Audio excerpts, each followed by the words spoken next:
Welcome to Sri Digambar Institute of Technology, Dausa. I am Sadanand Parashar from Civil Engineering Department. Subject Design of Concrete Structure. Lecture number 17 and topic name Analysis and Design of One-Way Slab by LSM Limit State Method. Now first we discuss about what is slab and what is one-way slab and what is two-way slab. In this diagram here show that this is the one-way slab and this is the two-way slab. One-way slab is that Ly upon Lx ratio is greater than 2. This is called one-way slab. And if ratio of Ly by Lx is equal to or less than 2, then it is called two-way slab. Here Ly and Lx is Ly is longer span and Lx is shorter span. In this diagram we show that constant deflection along long span, load carried by beam and parabolic deflection along shorter span. And second diagram, parabolic deflection along long span, load carried by beam and parabolic deflection along shorter span. Figure first explain the share of loads on beams supporting solid slabs along four edges when vertical loads are uniformly distributed. It is evident from the figure that the share of loads on beams in two perpendicular directions depends upon the aspect ratio Ly upon Lx of the slab, Lx being the shorter span. For large value of Ly, the triangular area is much less than the trapezoidal area. Hence, the share of loads on beams along shorter span will gradually reduce with increasing ratio of Ly upon Lx. In such cases, it may be said that the loads are primarily taken by beams along longer span. The deflection profiles of the slab along both directions are also shown in the figure. The deflection profile is found to be constant along the longer span except near the edges for the slab panel of figure first. In this figure, these slabs are designed as one-way slab as they span in one direction only for a large part of the slab when Ly upon Lx is greater than 2. So, in one-way slab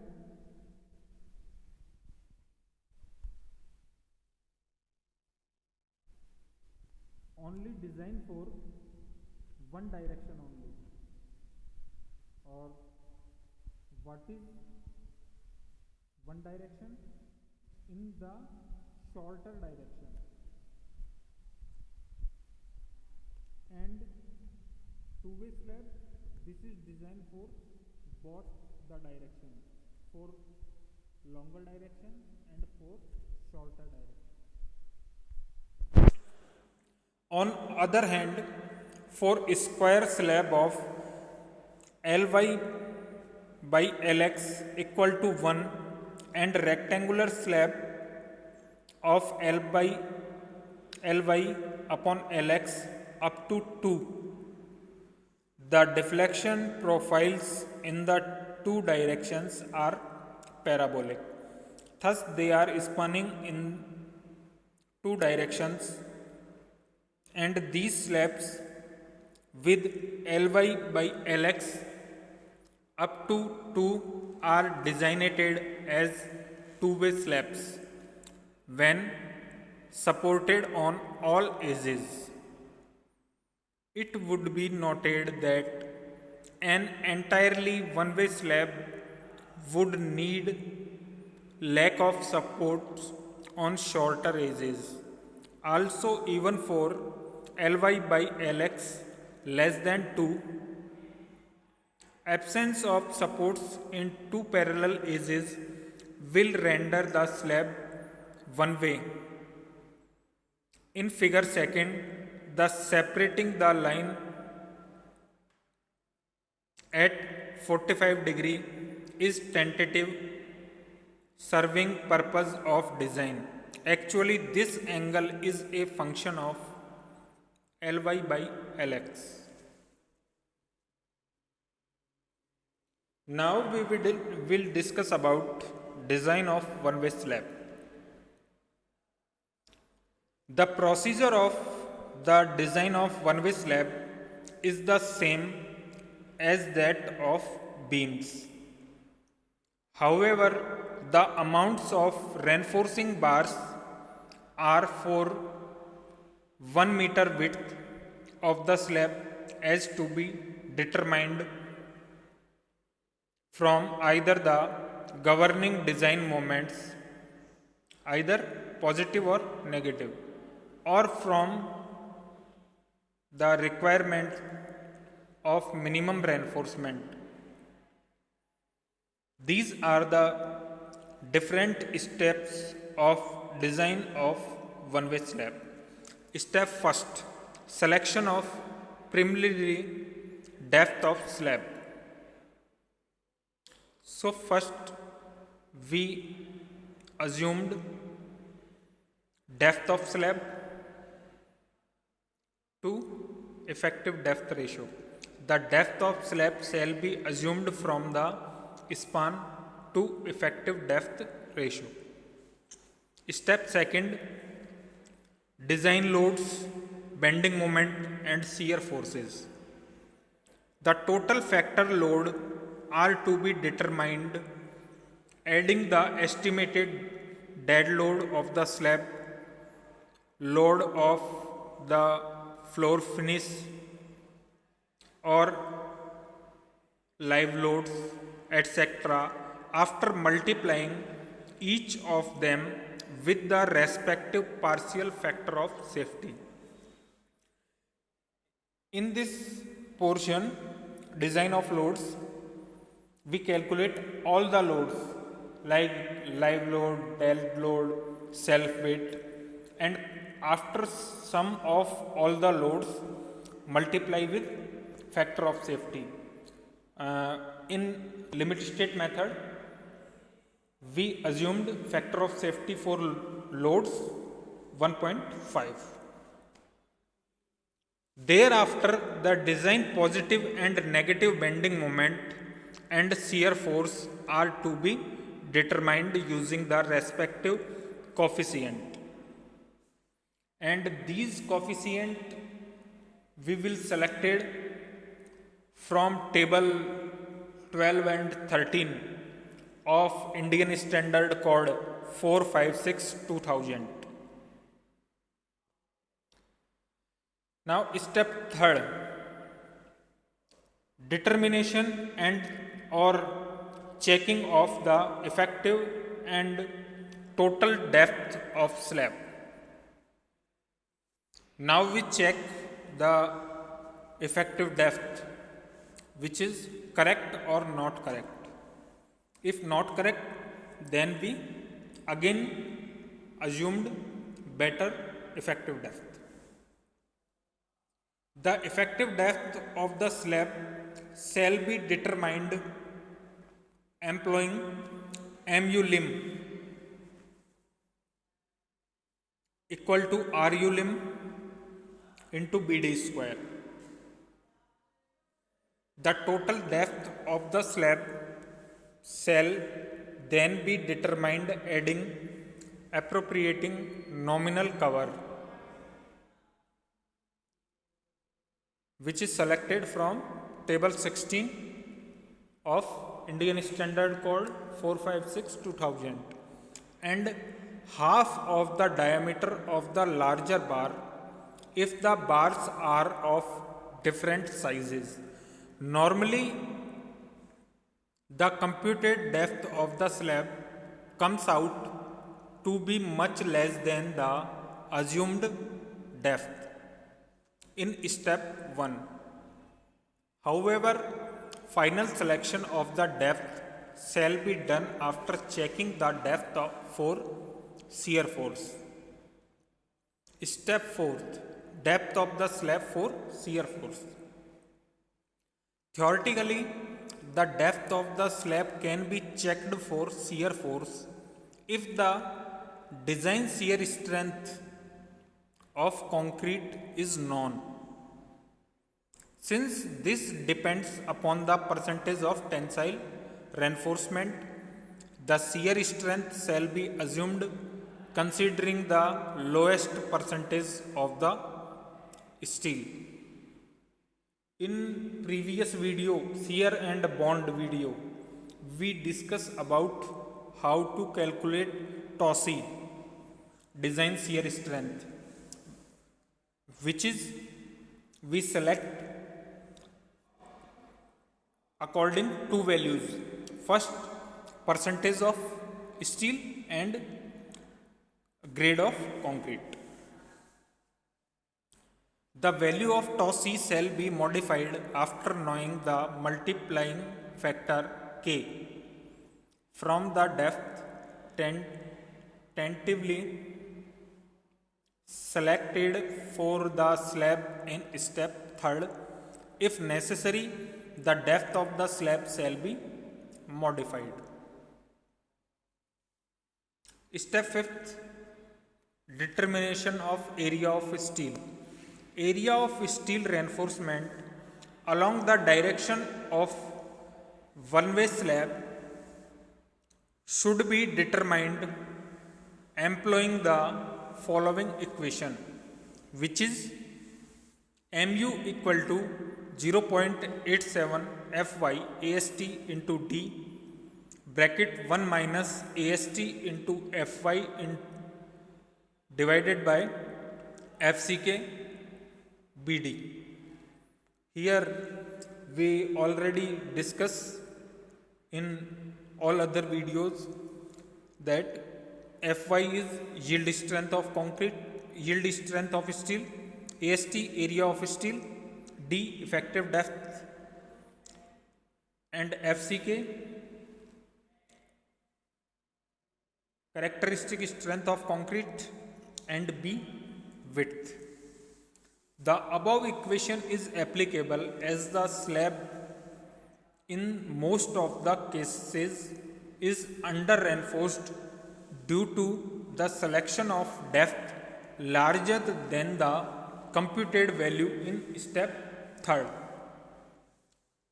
The area of steel so determined should be checked whether it is at least the minimum area of steel as mentioned in clause 26 of Indian Standard 456. Step 6.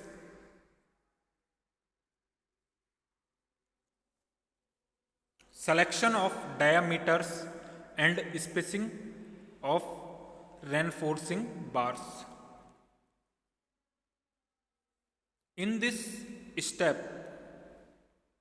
we take help of clause 26 of Indian Standard 456/2000.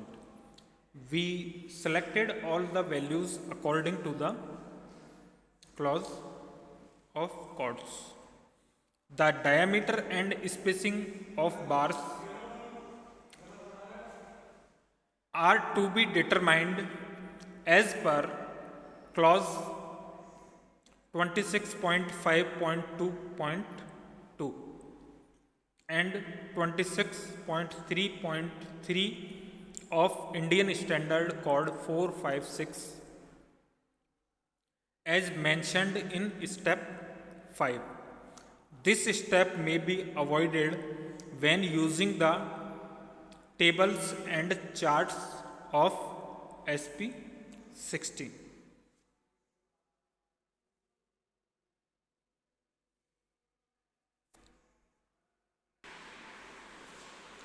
So, these are the steps of design of one-way slabs. Step first for selection of primary depth of slab.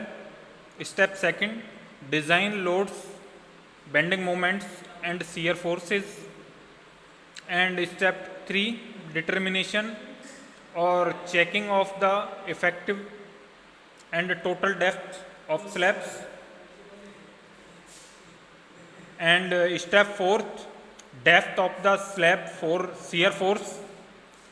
Depth 5th, step 5th, determination of area of steel.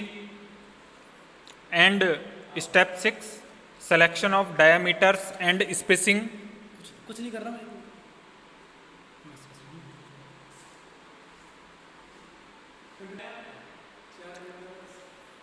And step 6, selection of diameters and spacing of reinforcing bars.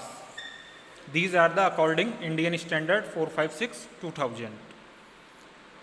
And we discuss about one-way slab and two-way slab, which is according to the LY, longer span and shorter span ratio.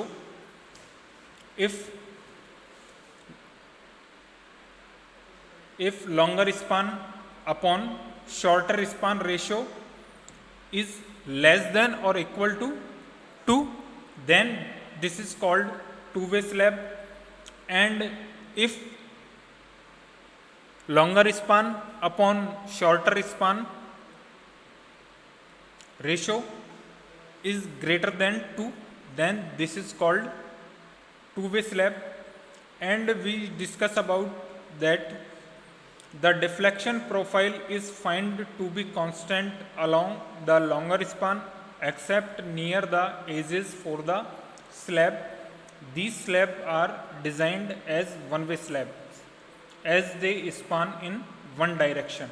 So, this is only one direction, which is shorter direction only for a large part of the slab in one-way slab. In two-way slab, we design for longer span and shorter span. So,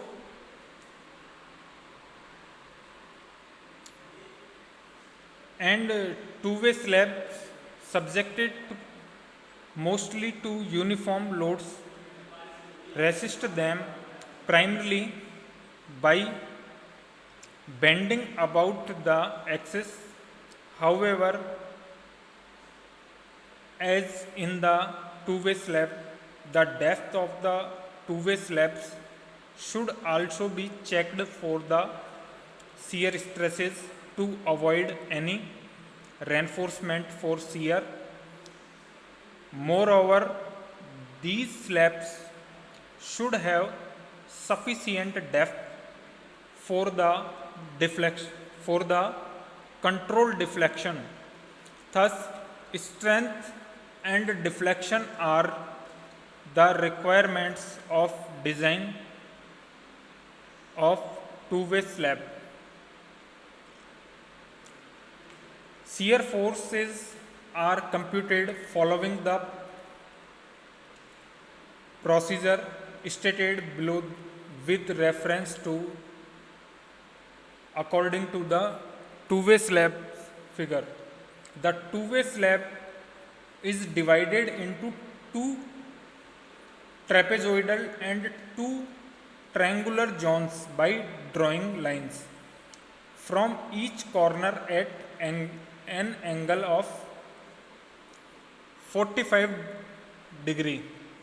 The loads of triangular will be transferred to beam and the same of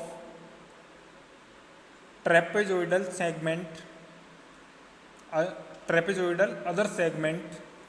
The shear forces per unit width of the strips are highest at the ends of strips. Moreover, the length of the half the strip is equal to the length of strip. Thus, the shear forces in both strips are equal, and we can solve this. Thank you.